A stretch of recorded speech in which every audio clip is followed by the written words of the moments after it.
यहाँ मंच पर उपस्थित और सम्राट कन्वेंशन केंद्र में उपस्थित हमारे सम्मानित गण, माताओं, मीडिया बंधुओं और मेरे प्यारे भाइयों और बहनों, आज हम सभी यहाँ सम्राट अशोक कन्वेंशन केंद्र में सम्राट अशोक क्लब द्वारा आयोजित लोक कल्याणकारी राज्य के प्रवर्तक सम्राट अशोक महान के जन्मोत्सव के पावन अवसर पर एकत्रित हुए हैं। सबसे पहले तो मैं सम्राट अशोक क्लब का हमारे जीवन में सकारात्मक बदलाव लाने के लिए मैं उनका आभार व्यक्त करना चाहती हूँ।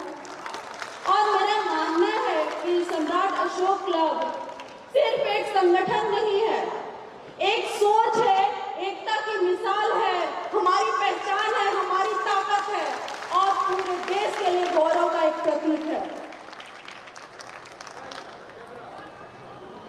जो हम सभी को एक दूसरे से जोड़े रखने का काम करती है। राष्ट्र की एकता और अखंडता को बरकरार रखने के लिए जन जन में राष्ट्रीय चेतना को उजागर करने, संविधान आधारित समाज का निर्माण करने, आपसी सद्भावना बढ़ाने और सांस्कृतिक, पारंपरिक और ऐतिहासिक धरोहरों के संरक्षण हेतु समर्पित है। मैं बहुत गौरवान्वित महसूस करती हूँ कि इस मंच के माध्यम से मुझे भी भारतीय संस्कृति में मानवीय मूल्यों के समावेशन हेतु अपना विचार व्यक्त करने का मौका मिलता है। आज यहाँ सम्राट अशोक कन्वेंशन केंद्र में उमड़ा यह जन सैलाब हमारे सम्राट अशोक के प्रति सच्ची आस्था, संविधान और लोकतंत्र में हमारी दृढ़ निष्ठा और राष्ट्रीयता को दर्शाता है, जो इस बात का प्रमाण है कि तलवार से जीती हुई दुनिया हमेशा नहीं रहती, परंतु मोहब्बत से जीता हुआ दिल हमेशा अमर रहता है। यही सच्चाई आज से 304 ईसा पूर्व पाटलिपुत्र की इसी पावन धरती पे जन्मे वसुधैव कुटुंबकम के जनक सम्राट अशोक महान के जीवन में देखने को मिलती है। सम्राट अशोक बचपन से ही काफी मेधावी थे। उनके विलक्षण प्रतिभा और सैन्य कौशल को देखते हुए उनके पिता ने बहुत कम उम्र में ही उन्हें राजगद्दी सौंप दी थी। सम्राट अशोक केवल भारत में ही नहीं, पूरे विश्व में एक ऐसे शासक थे जिन्होंने शांति को राजनीति का आधार बनाया, नैतिकता को शासन का केंद्र बनाया और शासन को सत्ता का साधन नहीं बल्कि जनता की भलाई के लिए जनता की भलाई का साधन बनाया। हाँ, तो मैं कहना चाहूंगी कि इतिहास के पन्नों में सिर्फ एक ऐसा नाम चमकता है जो तलवार से ही नहीं, मानवता से चमकता है।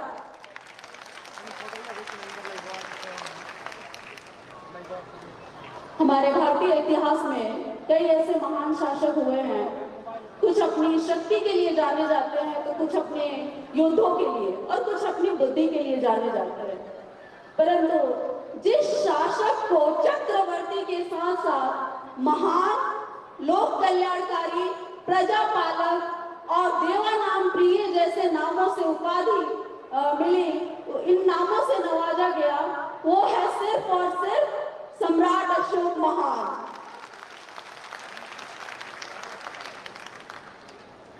क्योंकि सम्राट अशोक का जीवन केवल एक राजा की कहानी नहीं है, एक ऐसे इंसान की यात्रा है जिसने हिंसा, युद्ध और नफरत का मार्ग छोड़ करके अहिंसा, प्रेम और शांति के मार्ग को चुना और उनका यह हृदय परिवर्तन कलिंग युद्ध के समय हुआ। सम्राट अशोक के कलिंग युद्ध में जीत होने के बावजूद इस हृदय परिवर्तन का सिर्फ और सिर्फ एक ही कारण था, एक वास्तविक हार। और पता है वो वास्तविक हार क्या थी? वो वास्तविक हार थी मानवता की हार। और उन्होंने उस मानवता की हार को स्वीकारा और स्वीकार कर अपनी महानता का परिचय दिया।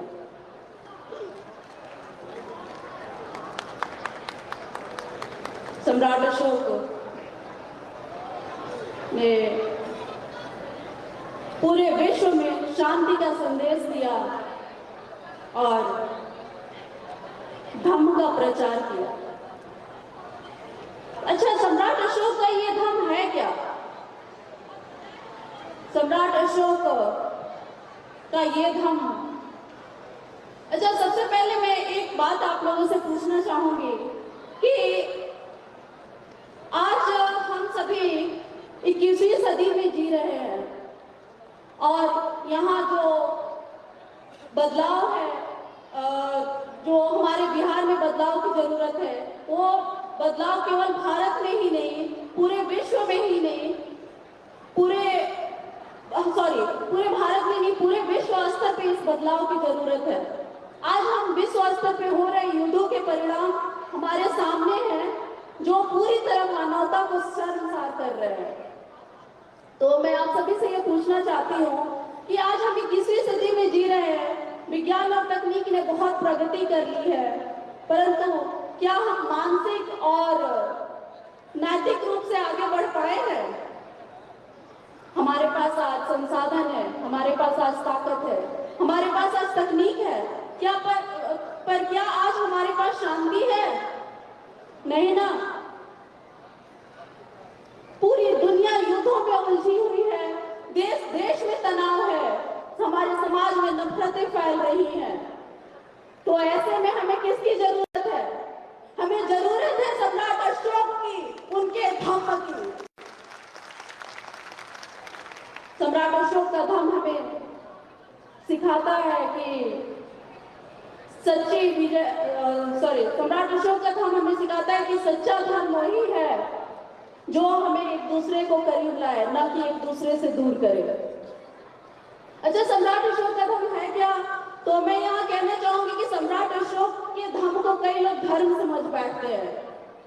सम्राट अशोक का धम्म कोई धर्म नहीं है, यह एक जीवन जीने का आचरण है, जीवन जीने की एक नैतिक संहिता है, जो आपसी भाईचारे की बात करता है, प्रेम की बात करता है, सहिष्णुता की बात करता है और विभिन्न धर्मों के सम्मान की बात करता है।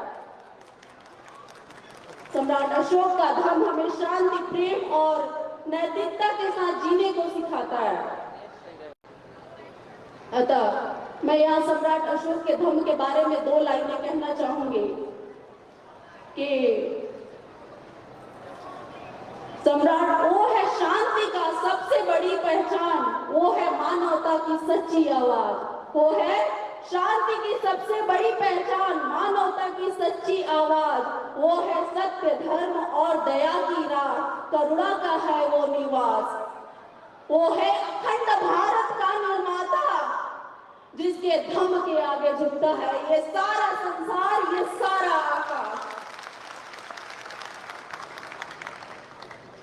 यहाँ अखंड भारत कोई एक भौगोलिक सीमा नहीं है, यह हमारी संस्कृति है, हमारी विचारधारा है, हमारी भावना है, जो वसुधैव कुटुंबकम की बात करता है। सम्राट अशोक का धम्म भी हमें यही संदेश देता है। आज के संविधान की हम बात करें तो आप पूरा संविधान उठाकर पढ़िए, या अभी हम लोगों ने प्रस्तावना पढ़ी, संविधान की प्रस्तावना, उस संविधान की प्रस्तावना को देखिए, उसमें समानता का अधिकार, धर्मों की स्वतंत्रता, विभिन्न धर्मों का सम्मान, आपसी भाईचारा और न्याय की बात कही गई है। हमारा भारतीय लोकतंत्र भी जनता को सर्वोपरि मानता है। सम्राट अशोक ने भी अपने शासनकाल में जनता की भलाई को ही सर्वोपरि माना। तो आज के संविधान और लोकतंत्र की नींव है सम्राट अशोक का ये धम्म। तो क्यों न कहें हम कि अखंड भारत की आत्मा बनकर, जिसने पूरे विश्व को एक परिवार बताया है, अखंड भारत की आत्मा बनकर जिसने पूरे विश्व को एक परिवार बताया है, नफरत की दीवारें गिराकर जिसने प्रेम का दीपक जलाया है। अरे अशोक नहीं, वो नाम मात्र हर